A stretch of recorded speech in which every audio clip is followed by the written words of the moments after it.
चलिए दोस्तों, मैं सभी युवा साथियों को प्रणाम करता हूं। देखिए दोस्तों, हम यूपीएससी के 1995 से लेके 2023 तक के सभी सब्जेक्ट, सभी विषयों को जो है जितने प्रश्न पूछे हैं उत्तर सहित हल दे रहे हैं। बाकी पॉलिटी, हिस्ट्री का दे चुके हैं दोस्तों, कंप्रिहेंशन का दे चुके हैं। अब इकोनॉमी का एक वीडियो जो मैंने पहले ही 51 तक का वीडियो जो है इकोनॉमी का मैंने चढ़ा दिया है दोस्तों। अब ये वीडियोज अंत हो जाएगा, इस वीडियोज में इकोनॉमी जो है 2-3 और वीडियोज होगा दोस्तों। और इस तरीके से दोस्तों हमारे चैनल को सब्सक्राइब कर लीजिए। अगर आप आईएएस की तैयारी करते हैं और गांव से हैं तो बिल्कुल कर लीजिए। बिल्कुल निःशुल्क दोस्तों, जो आप पैसा दे के पढ़ते हैं वो बिल्कुल निःशुल्क पढ़ाया जाएगा। इस पर बेहतरीन पढ़ाया जाएगा। ये ना सोचिएगा कि फ्री का है तो मतलब जो है ऐसे ही है। और दोस्तों बाकी आपकी इच्छा। तो चलिए, धन्यवाद दोस्तों। और यूट्यूब चैनल को सब्सक्राइब कर लीजिए। अगला क्वेश्चन आइए दोस्तों, इससे पहले का करा दिए हैं दोस्तों। निम्नलिखित कथनों पर विचार कीजिए। कम आय वाले देश जो अधिक ऋण भार से ग्रस्त हैं, कम आय वाले देश जो अधिक ऋण भार से ग्रस्त हैं को अधिक सहायता देने के लिए अंतर्राष्ट्रीय विकास संगठन आईडीए द्वारा निर्धनता न्यूनीकरण तथा समृद्धि सुविधा poverty reduction and growth facility PRGF स्थापित की है। IMF संस्थान के कार्यक्रम के आंशिक रूप में सिंगापुर क्षेत्रीय प्रशिक्षण संस्थान STI एक ऐसी संस्था है जो समष्टि अर्थशास्त्र, विश्लेषण और नीति तथा संबंध विषयों पर प्रशिक्षण देता है। चलिए दोस्तों, उत्तर बताइए इसका। 51 का दोस्तों, बोलिए दोस्तों, 51 का उत्तर कौन सा हो जाएगा?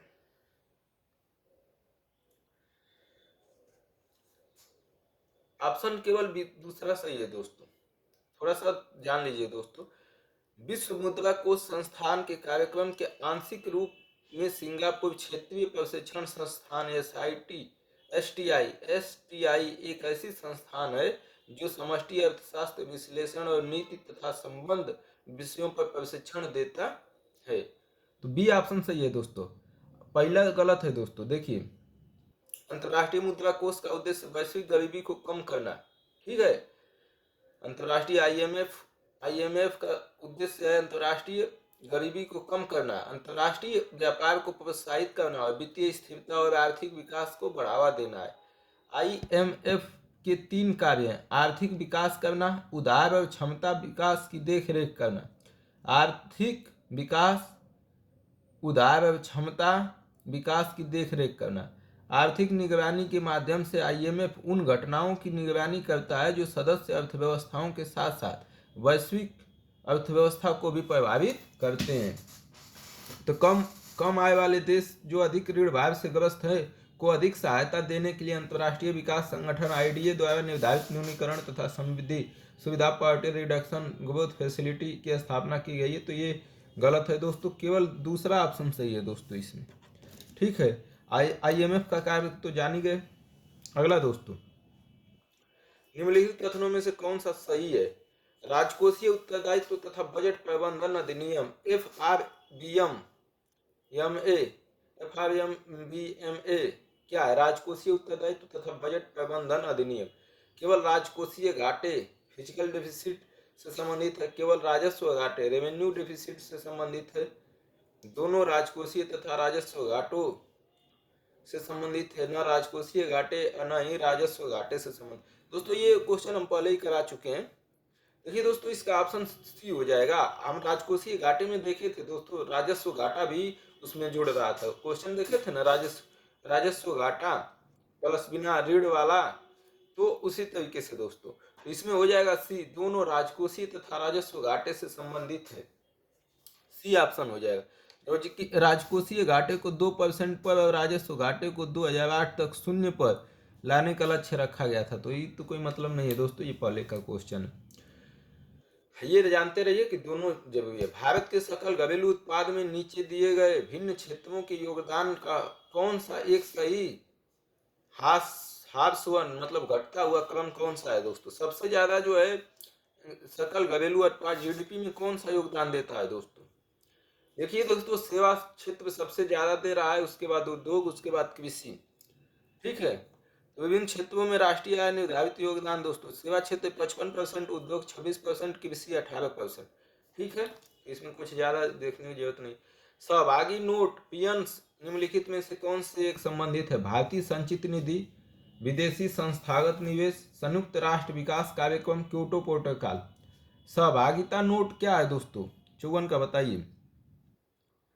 ये है दोस्तों विदेशी संस्थागत निवेश है। 1992 के पहले विदेशी निवेशक चाहकर भी भारत के शेयर बाजार में प्रतिभूतियां नहीं खरीद सकते थे। इस समस्या को हल करने के लिए पीएन सहभागी नोट, पार्टिसिपेटरी नोट्स का जन्म हुआ। भारत में कार्य करने वाले शेयर दलाल विदेशी निवेशकों की ओर से निवेश करते थे और लाभ तथा हानि का निवेशकों में वितरण हो जाता था। 1992 के बाद सेबी सुरक्षा विनिमय बोर्ड ने विदेशी निवेशकों को भारत में निवेश कराने का अधिकार दिया। दोस्तों भारत में विदेशी निवेश नहीं कर सकते थे, फिर वो सहभागी जैसे पार्टनरशिप में निवेश करने लगे। जैसे अपनी एक कंपनी है और उसमें कोई निवेश करना चाहता है तो उस कंपनी में अपना निवेश करके करने लगा। 1992 में सेबी ने इसको भी छूट कर दिया। 55 भारत के आर्थिक संकेतक और कृषि उत्पादन से संबंधित निम्नलिखित युग्मों में से कौन सा एक सुमेलित है? जीडीपी प्रति व्यक्ति वर्तमान में 37,000 है, चावल 180 टन है। तो ये दोस्तों कोई मतलब नहीं है, पीछे का क्वेश्चन है, हटा दीजिए इसको। इंदिरा गांधी राष्ट्रीय वृद्धावस्था पेंशन योजना से संबंधित निम्नलिखित पर विचार कीजिए। ग्रामीण क्षेत्रों, पहला, ग्रामीण क्षेत्रों में गरीबी रेखा से नीचे वाले परिवारों के 60 वर्ष या उससे अधिक आयु के सभी लोग पात्र हैं। इस योजना के अंतर्गत प्रति वित्त भोगी को केंद्रीय सहायता प्रति माह 300 रुपए की दे है और इस योजना में राज्यों से भी समान राशि देने के लिए आग्रह किया जाता है। इंदिरा गांधी राष्ट्रीय वृद्धावस्था पेंशन दोस्तों क्या है बताइए?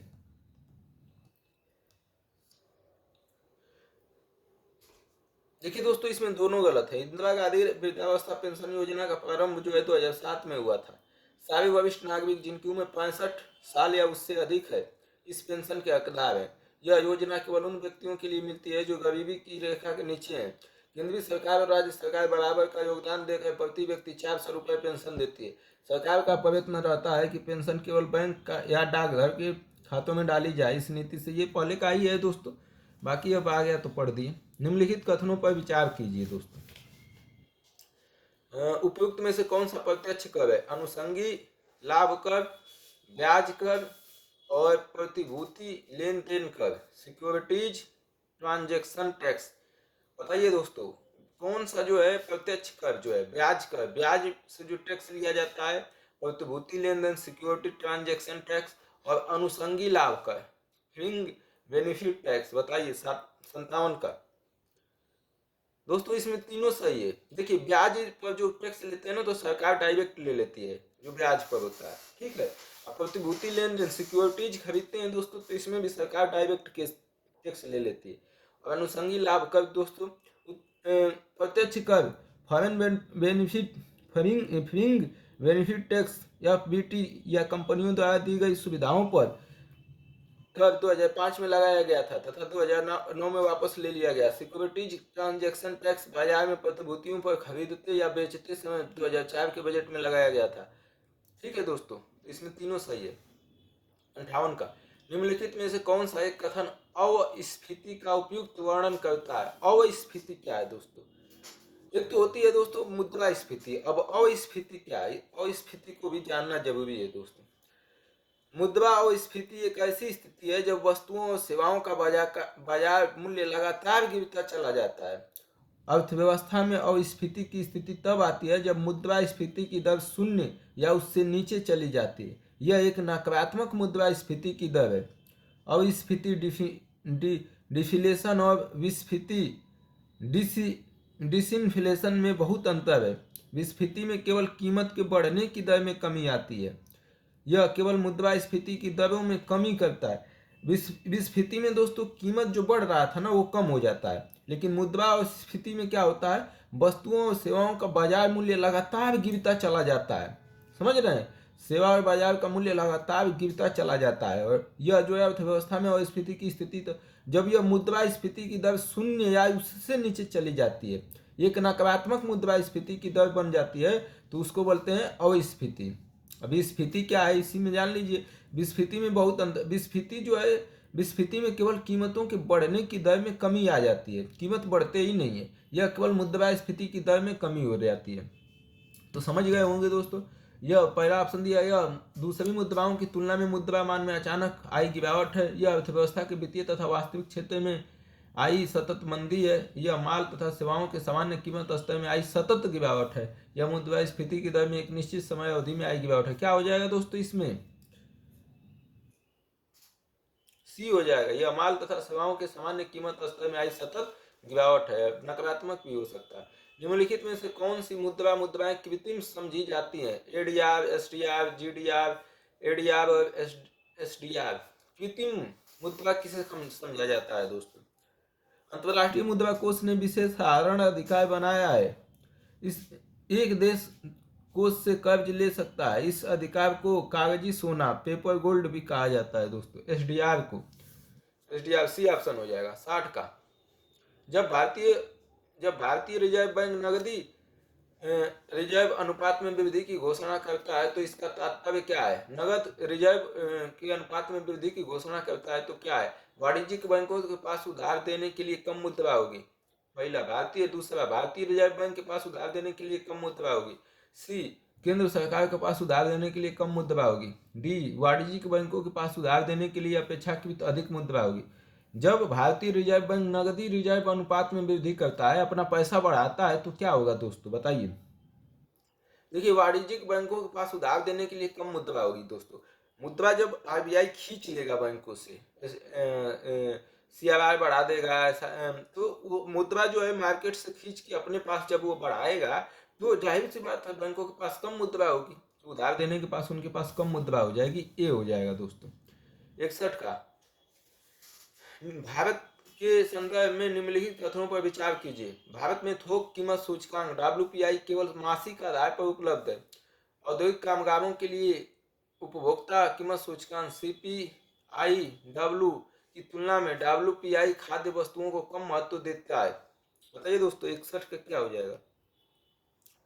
थोक मूल्य सूचकांक में खाद्य पदार्थों का महत्व 22% है और कंज्यूमर प्राइस इंडेक्स सीपीआई उपभोक्ता मूल्य सूचकांक 57% है। थोक मूल्य सूचकांक प्रति सप्ताह बनता है दोस्तों, इसको 1993-94 की कीमतों पर आकलन किया जाता है। बी ऑप्शन हो जाएगा दोस्तों। भारत में थोक कीमत सूचकांक डब्ल्यूपीआई केवल मासिक आधार पर नहीं साप्ताहिक आधार पर बनता है, पहले गलत। औद्योगिक कामगारों के लिए उपभोक्ता कीमत सूचकांक सीपीआई डब्ल्यू की कीमत की तुलना में डब्ल्यूपीआई खाद्य वस्तुओं को कम महत्व दिया जाता है, बिल्कुल। तो बी ऑप्शन हो जाएगा। 62 का, निम्नलिखित अर्थव्यवस्थाओं के संदर्भ में निम्नलिखित युग्मों पर विचार कीजिए। मेल्ट डाउन, मंदी, स्लो डाउन, स्टॉक कीमतों में गिरावट, समृद्धि दर की गिरावट, सकल घरेलू उत्पाद की गिरावट। मेल्ट डाउन, मंदी क्या होता है दोस्तों, और स्लो डाउन क्या होता है? रिसेशंस। 62 का बताइए दोस्तों। 62 का दोस्तों, देखिए दोस्तों, मंदी मतलब होता है समृद्धि दर की गिरावट, रिसेशंस बोलते हैं इंग्लिश में। मंदी समृद्धि दर की गिरावट। स्लो डाउन में सकल घरेलू उत्पाद की गिरावट हो जाती है। मेल्ट डाउन को दोस्तों गलत है, स्टॉक की कीमतों की गिरावट से संबंधित नहीं है। देखिए दोस्तों, मेल्ट डाउन का शेयर बाजार से संबंध है दोस्तों, और इसका अर्थ शेयर की कीमतों में भारी कमी है। रिसेशन या मंदी, आर्थिक मंदी का अर्थ है अर्थव्यवस्था में विकास की दर कम हो रही है और चारों तरफ बेरोजगारी है। समझ रहे हैं? मंदी में लोग काम करना चाहते हैं पर उन्हें काम नहीं मिलता है। स्लो डाउन ये जो है दोस्तों, या उत्पादन में वृद्धि की दर कम है, एक अस्थायी घटना है और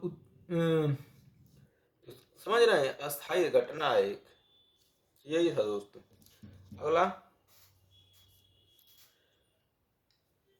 62 के बाद 63 का देखते हैं दोस्तों। 63 का भी इसी में, ठीक है। बी ऑप्शन हो जाएगा दोस्तों। शासन के संदर्भ में निम्नलिखित पर विचार कीजिए। विदेशी प्रत्यक्ष निवेश अंतर प्रवाह को प्रोत्साहन देगा। उच्च शैक्षिक संस्थान का निजीकरण करना। उपयुक्त में से कौन से उपाय भारत में राजकोषीय घाटे पर नियंत्रण पाने में उपाय के रूप में काम किया जाए? मतलब सरकार का जो घाटा है, मतलब कर्ज है, उसको कम करने में कौन सा योगदान का? विदेशी प्रत्यक्ष निवेश अंतर प्रवाह को प्रोत्साहन देना। बिल्कुल, विदेश प्रत्यक्ष निवेश करेंगे तो घाटा कम होगा। तो चलिए आप बता लीजिए तब हम बताएं। उच्च शैक्षिक संस्थानों का निजीकरण करना, अधिकारी तंत्र की डाउन साइनिंग करना, सार्वजनिक क्षेत्र के उपक्रमों के शेयरों को बिक्री और ऑफलोडिंग करना। बताइए दोस्तों क्या हो जाएगा। ऐसा प्रश्न हमेशा पूछता रहता है अलग अलग तरीके से। 63 का दोस्तों बताइए, ये 2000 का में पूछा है, 2010 में पूछा है। इसको भी देखते रहिए दोस्तों कौन कब पूछा है, थोड़ा सा आत्मविश्वास बना रहेगा। बोलिए दोस्तों। देखिए दोस्तों, इसका ऑप्शन जो है तीसरा और चौथा सही है। अधिकारी तंत्र की डाउन साइनिंग करना और सार्वजनिक क्षेत्र के उपक्रमों के बाजारों की बिक्री ऑफलोडिंग करना। दोस्तों क्या होता है हम बता देते हैं। राजकोषीय घाटा कम करने के लिए नौकरशाहों के आकार में छोटा करना। डाउन साइनिंग का मतलब अधिकारी तंत्र की डाउन साइनिंग करना, ठीक है। और चौथा भी हो जाएगा दोस्तों, सार्वजनिक क्षेत्र के उपक्रमों जो सरकारी चीजें उसे बेच देना, ऑफलोडिंग करना या कुछ समय के लिए गिरवी रख देना। तो 3 और 4 ऑप्शन सही हो जाएगा दोस्तों, डी। तो नौकरशाही को बहुत विस्तृत की हो गई है और उस पर आर्थिक बोझ पड़ रहा है। यदि सरकार सार्वजनिक क्षेत्र के उपक्रमों को बेच दे तो राजकोषीय घाटा कम है। सरकार इन उद्यमों को चलाने में असमर्थ है, इनमें से अधिकतर घाटे में चल रहे हैं। भारत की योजना आयोग के कार्य निम्नलिखित हैं दोस्तों। देश के संसाधन दोस्तों, विदेशी प्रत्यक्ष निवेश अंतर्प्रवाह को प्रोत्साहन करना, उच्च शैक्षिक संस्थानों का निजीकरण करना, राजकोषीय घाटे पर नियंत्रण पाने के उपाय के रूप में काम आ सकते हैं। दोस्तों हमको तो लग रहा है ये अभी सब हो ही जाएगा। विदेशी प्रत्यक्ष निवेश अंतर्प्रवाह को प्रोत्साहन, अंतर्प्रवाह मतलब विदेशी प्रत्यक्ष निवेश के अंतर्प्रवाह को प्रोत्साहन देना। हाँ, क्या बोल रहा है, राजकोषीय घाटे पर नियंत्रण कैसे किया जा सकता है। उच्च शैक्षिक संस्थानों का निजीकरण कर, दोस्तों शिक्षा संस्थान का निजीकरण कर जरूरी नहीं है कि जो है आपका राजकोषीय नियंत्रण हो जाएगा। विदेशी प्रत्यक्ष निवेश अंतर्प्रवाह को प्रोत्साहन करना, ये तो हो सकता है दोस्तों, अब दे नहीं रहा है। विदेश से पैसा आएगा तो कुछ तो कमी होगी ही। 64, भारतीय अर्थव्यवस्था के संदर्भ में निम्नलिखित कथनों पर विचार कीजिए। भारतीय अर्थव्यवस्था के संदर्भ में सकल घरेलू उत्पाद जीडीपी में विगत एक दशक में 4 गुना वृद्धि हुई है। 2010 में पूछा है। सकल घरेलू उत्पाद जीडीपी में सार्वजनिक क्षेत्र के प्रतिशत अंश में विगत एक दशक में कमी आई है। बताइए दोस्तों क्या हो जाएगा। देखिए दोस्तों, सकल घरेलू उत्पाद जीडीपी बाजार में एक वर्ष में राष्ट्र की सभी अंतिम माल सेवाओं का उपभोग होता है। जीडीपी बराबर होता है दोस्तों उपभोग, आपने कितना उपभोग किया, प्लस सकल निवेश कितना निवेश हुआ, प्लस सरकारी खर्च और प्लस निर्यात में से आयात को घटा दीजिए, तो ये होता है जीडीपी दोस्तों। उपभोग कितना किया आपने, सकल निवेश कितना हुआ, सरकारी खर्च कितना हुआ, प्लस निर्यात में से आयात को घटा दीजिए। तो बी ऑप्शन इसमें हो जाएगा दोस्तों। ये छोड़ दीजिए, इसको बहुत पुराना क्वेश्चन है। भारत की गिनती जननांकीय लाभांश डेमोग्राफिक डिविडेंड वाले देश के रूप में की जाती है। ऐसा इसलिए है क्योंकि 15 वर्ष से कम आयु वर्ग की जनसंख्या अधिक है।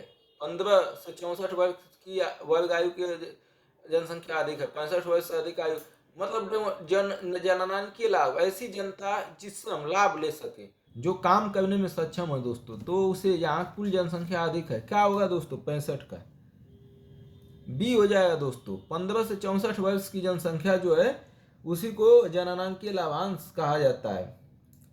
15 से 16 से बच्चा काम करना चाहिए। व्यक्तियों की संख्या केवल कार्यशील जनसंख्या का 1/4 है।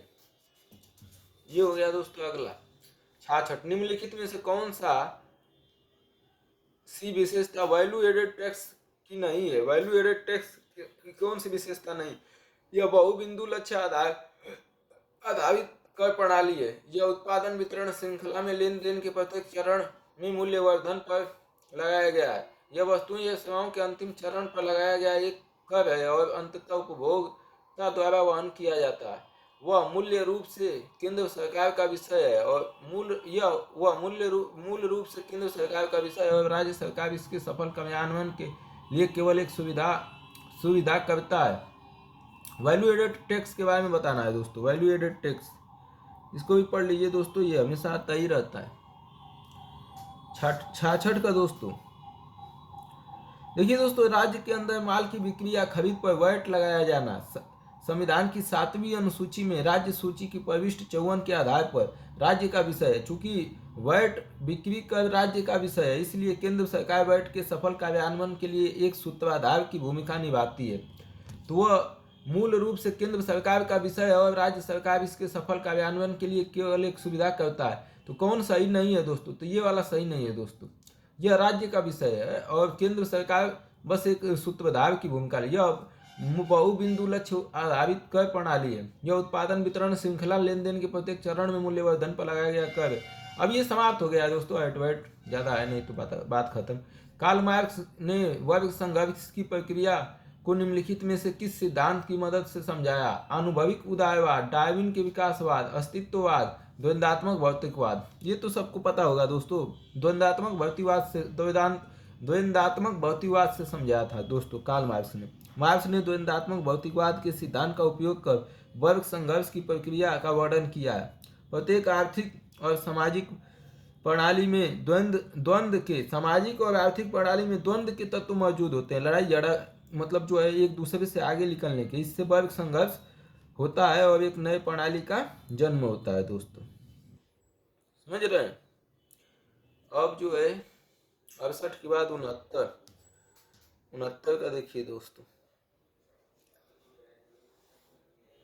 स्फीति दर में होने वाली तीव्र वृद्धि का आरोप कभी कभी आधार प्रभाव बेस पर लगाया जाता है। आधार प्रभाव क्या है दोस्तों?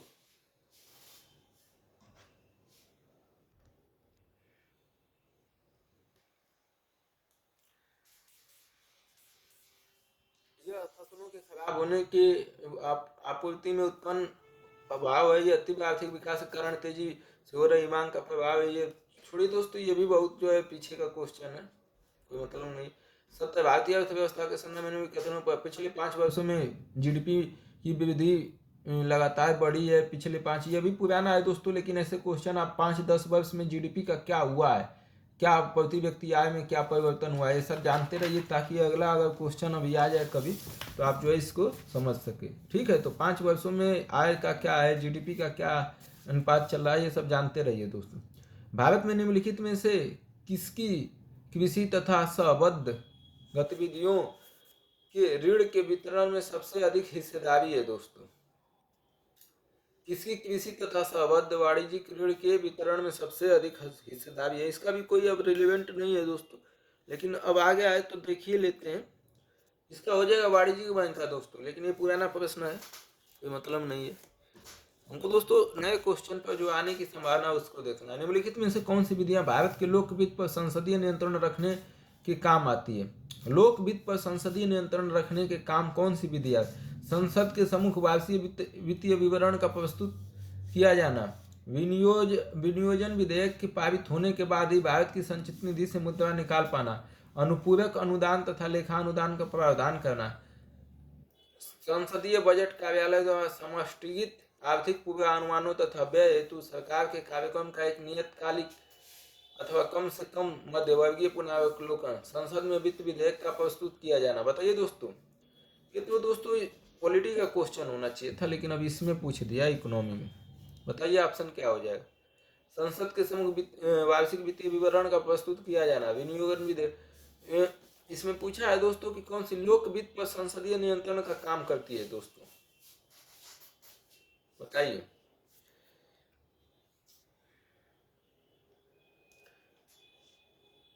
बहत्तर का दोस्तों।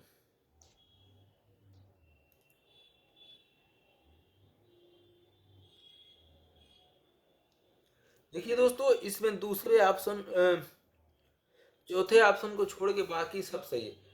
संसदीय बजट कार्यालय द्वारा समष्टिगत आर्थिक पूर्वानुमानों तथा व्यय हेतु सरकार के कार्यक्रम का एक नियत काल अथवा कम से कम मध्यवर्षीय पुनरावलोकन, ये नहीं है दोस्तों। बाकी है संसद में वित्त विधेयक का प्रस्तुत किया जाना, हाँ, इसके बाद अनुपूरक अनुदान तथा लेखानुदान का प्रावधान, संसद के सम्मुख वार्षिक वित्तीय विवरण का प्रस्तुत किया जाना, विनियोजन विधेयक के पारित होने के बाद ही भारत की संचित निधि से मुद्रा का निकाला जाना। तो हो जाएगा दोस्तों ये ऑप्शन 1 2 3 4, अबे 3 5।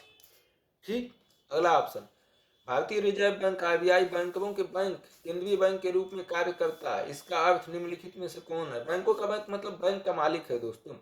अन्य बैंक आरबीआई के पास अपनी जमा संचित करते हैं। आवश्यकता के समय आरबीआई वाणिज्यिक बैंकों को ऋण दे सकता है। आरबीआई वाणिज्यिक बैंकों को मौद्रिक विषयों पर परामर्श दे सकता है। बताइए दोस्तों क्या हो जाएगा। अब इससे आसान क्वेश्चन क्या आएगा दोस्तों।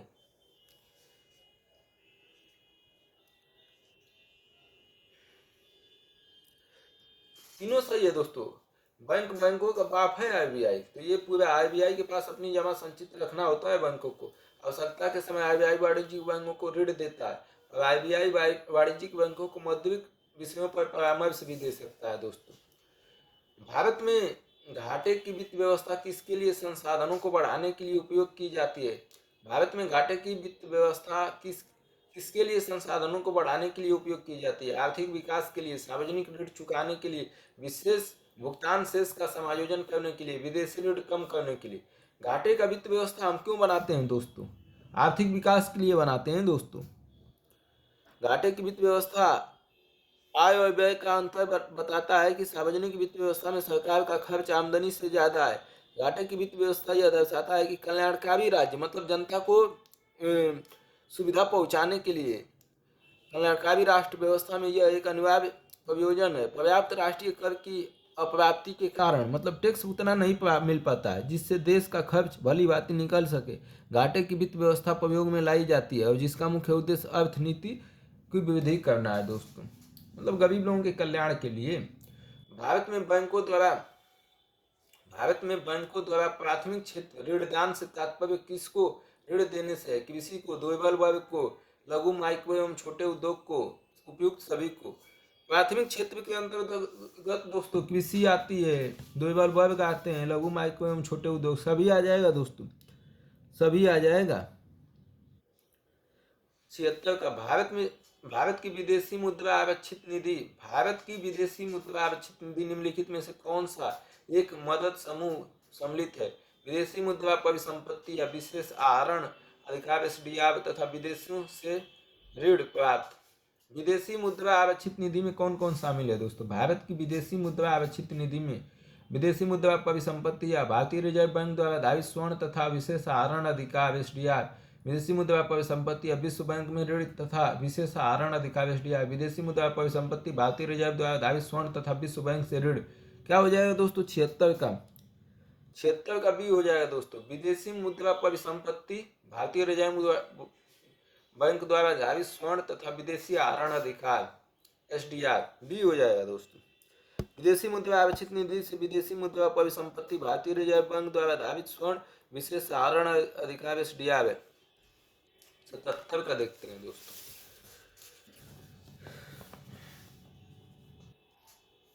देखिए दोस्तों ये 30 मिनट तक ही दिखा रहा है। अगर 30 मिनट में खत्म हो जाता है दोस्तों 2-4-5 मिनट में, तो अगला वीडियो जो एक और हम बना देंगे इसके लिए।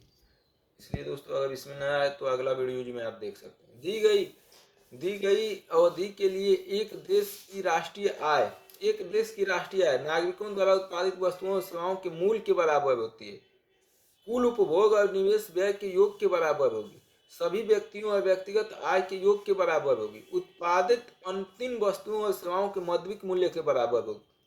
देखिए दोस्तों राष्ट्रीय आय अपने देश में होना चाहिए, अपने देश में उत्पादन होना चाहिए, तो नागरिकों द्वारा उत्पादित वस्तुओं और सेवाओं के मूल्य के बराबर होती है। सिर्फ नागरिक ही उत्पादन करेंगे, विदेशी नहीं आ सकते हैं।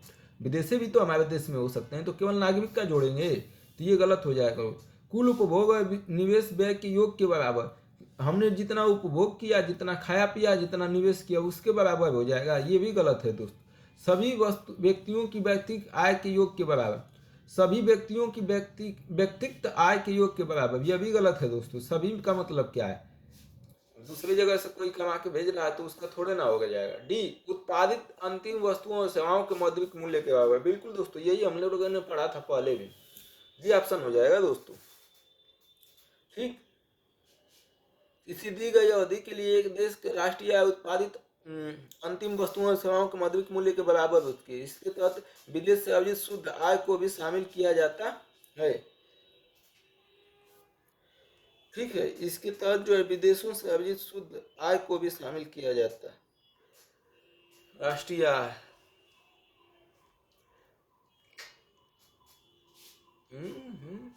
निम्नलिखित में से कौन से पूंजीगत लेखा की रचना करते हैं? पूंजीगत लेखा की रचना विदेशी ऋण, निजी प्रेषित धन, प्रत्यक्ष विदेशी निवेश, पोर्टफोलियो निवेश।